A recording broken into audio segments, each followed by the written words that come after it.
Hey guys, Chris again from ClassicVWBugs.com, and in this video I want to talk to you about this really rare tool that came across our desk, which isn't found very often, and it's called the Spring Plate and Torsion Arm Tensioner for Type 1, 2, and 3 VWs. It's for various compressioning purposes such as ball joint, front trailing arms after replacing ball joints, and compressing spring plates on the rear axle when installing. And as you can see here, we are using the tool on the back spring plate area, not to adjust the height of the car, which would make the that job easier if you want to lower or heighten the car. But we are actually using it for just putting on the rear axle boots. It makes the job a little bit easier as opposed to just putting a jack under there and trying to jack up the rear end to get the axle boots on. But this looks like an old VW jack with just that head on it that mounts on the rear shock tower area.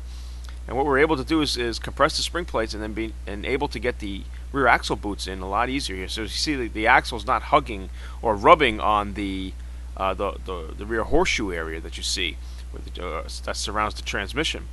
And really it just looks like a homemade job, but it really isn't. VW and dealerships and mechanics used these back then to readjust the rear or adjust the ball joints in the front and whatnot. So pretty cool tool, very tough to find most likely. And as you can see, my dad's putting on the rear axle boots. It's making his job a lot easier, especially when you got the body off the chassis. But you could do this with the body on.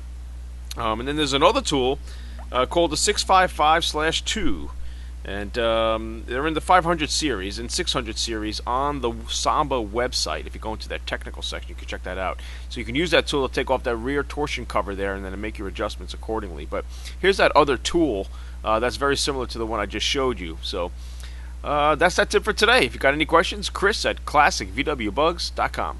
Take care.